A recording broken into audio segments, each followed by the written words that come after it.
नमस्कार, जय हिंद दोस्तों। आप सभी का स्वागत है हमारे YouTube चैनल में। दोस्तों हमने जो पिछली क्लास में पढ़ा था वो पढ़ा था हमने मेंसुरेशन का मतलब हो गया क्षेत्र में।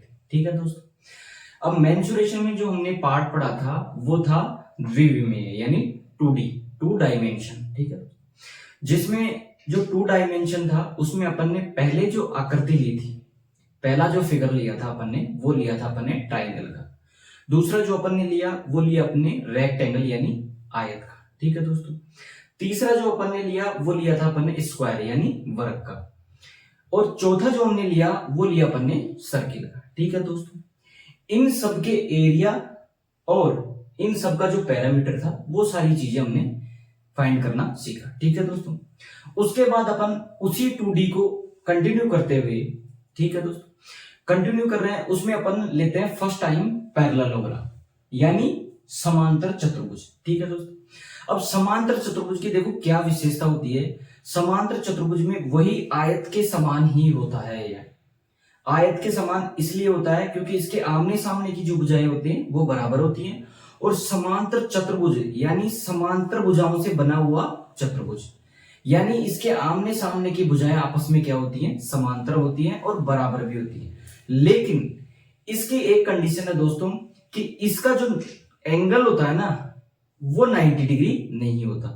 ठीक है दोस्तों, जबकि जो रेक्टेंगल होता है, आयत होता है, उसका क्या होता है, एंगल 90 डिग्री होता है। ठीक है दोस्तों, अब समांतर चतुर्भुज यानी पैरेललोग्राम के जो पैरामीटर की बात करी जाए तो पैरामीटर है इसका 2 कोष्टक a प्लस बी। वही हमने देखा था कि रेक्टेंगल में भी सेम था 2 कोष्टक a प्लस बी। ठीक है दोस्तों, अब बात करी जाए कि इसमें जो इसके विकर्ण होते हैं, दोनों विकर्ण होते हैं, विकर्णों के बारे में अगर बात करें तो विकर्ण इसका क्या है, डी।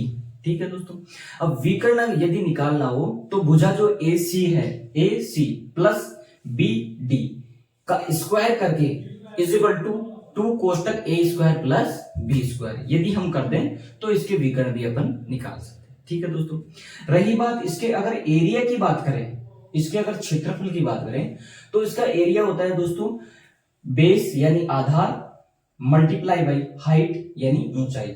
वही सेम टू सेम किसके, रेक्टेंगल के समान हो गया। और डी क्या है यहाँ पे, डी यहाँ क्या है, विकर्ण है। अगर दोस्तों हमें इसकी जो बेस और हाइट अगर नहीं दे रखी हो और हमें दे रखा हो केवल भुजा ए और बी दे रखी हो और एक विकर्ण अगर डी दे रखा हो तो हम उसका एरिया कैसे फाइंड करेंगे। उसके लिए दोस्तों मैंने आपको बताया हमारे पास जो एरिया का फॉर्मूला है क्षेत्रफल 2 अंडर रूट एस माइनस ए, एस माइनस बी और एस माइनस डी, और डी हमने जो मेंशन किया है वो क्या है, हमारा विकर्ण। ठीक है, ए भुजा हो गई यानी एक भुजा, बी कौन सी हो गई, वो उसकी दूसरी भुजा, जहां एस क्या है, S is equal to A plus B plus D बटे 2, यानी एक विकर्ण और दोनों भुजाओं का अनुपात। ठीक है दोस्तों, a plus B plus D by 2, ये अपनी हो गई किसकी, पैरेललोग्राम यानी समांतर चतुर्भुज की कहानी। ठीक है दोस्तों, इसके बाद अपन लेते हैं जो आकृति है हमारी वो क्या है, समचतुर्भुज। समचतुर्भुज हमें नाम से ही पता चल रहा है कि ये क्या है, रोम्बस। रोम्बस का मतलब क्या हो गया, समचतुर्भुज। समचतुर्भुज हमें नाम से पता चल रहा है कि सम यानी समान, चतुर्भुज यानी चारों भुजाएं, अगर इसकी चारों भुजाएं समान है तो वो क्या है, समचतुर्भुज। देखो हमने जो पैरेललोग्राम के बारे में पढ़ा था वो किसके समान था, रेक्टेंगल के समान। रोम्बस हम पढ़ रहे हैं तो ये किसके समान है, स्क्वायर के समान। क्यों है, क्योंकि इसकी जो चारों भुजाएं वो क्या है, बराबर है। ठीक है दोस्तों, लेकिन इसमें भी एक कंडीशन है कि इसके जो एंगल होते हैं वो 90 डिग्री नहीं होते। ठीक है दोस्तों, अब इसके आगे अपन चले तो इसके देखो विकर्ण है, इसके जो विकर्ण है वो आपस में काट रहे हैं। अगर विकर्ण आपस में काट रहे हैं तो वहां 90 डिग्री का एंगल बना रहे हैं। ठीक है दोस्तों, तो इसके भी अगर पैरामीटर की बात करी जाए तो इसका पैरामीटर क्या होगा, 4a। 4a क्यों, क्योंकि चारों भुजाएं समान है तो किसी एक भुजा को लेकर अगर हम 4 से मल्टीप्लाई कर दें तो इसका पैरामीटर यानी परिमाप हमें ज्ञात हो जाएगा। ठीक है दोस्तों, इसके बाद वही विकर्ण की कहानी कि इसके विकर्ण अगर हमें दे रखे हो तो इसका एरिया कैसे ज्ञात कर सकते हैं, या फिर विकर्ण दे रखे हो तो हम इसकी भुजा कैसे फाइंड कर सकते हैं, इसकी जो एक साइड होती है वो कैसे फाइंड कर सकते हैं।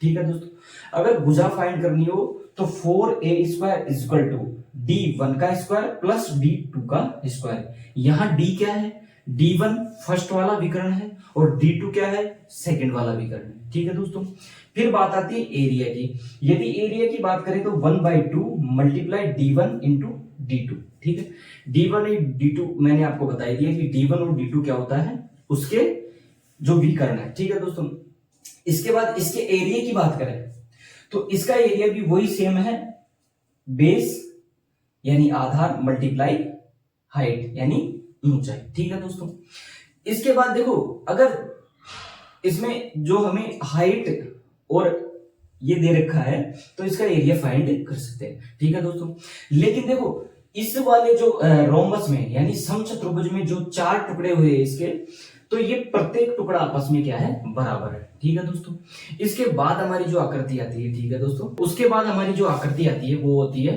ट्रेपेजियम यानी समलंब चतुर्भुज।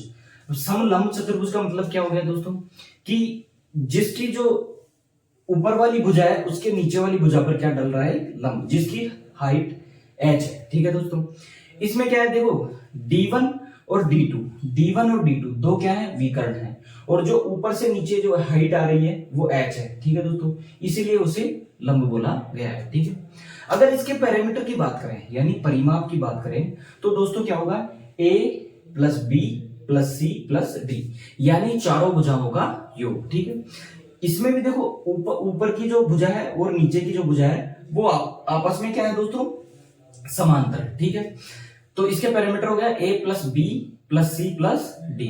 अगर एरिया की बात करें दोस्तों, अगर इसके एरिया की बात करें तो एरिया हो गया 1/2 यानी 1/2 सम ऑफ द पैरेलल साइड, यानी जो समांतर भुजा है उनका योग हो गया, और डिस्टेंस बिटवीन देम यानी इनके बीच की जो दूरी हो गई उसका मल्टीप्लाई करो। ठीक है दोस्तों, ये हमारा क्या हो गया, एरिया हो गया।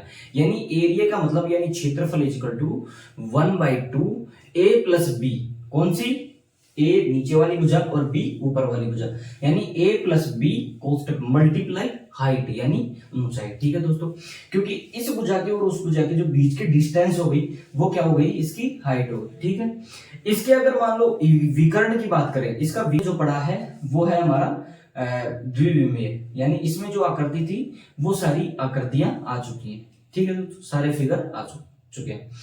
अब इनके बाद अपन क्वेश्चन करेंगे। ठीक है दोस्तों, अगर अपना ये सेशन अच्छा लगा हो तो लाइक और सब्सक्राइब जरूर करें और क्लास को शेयर करना ना भूलें। ठीक है दोस्तों, जय हिंद जय भारत।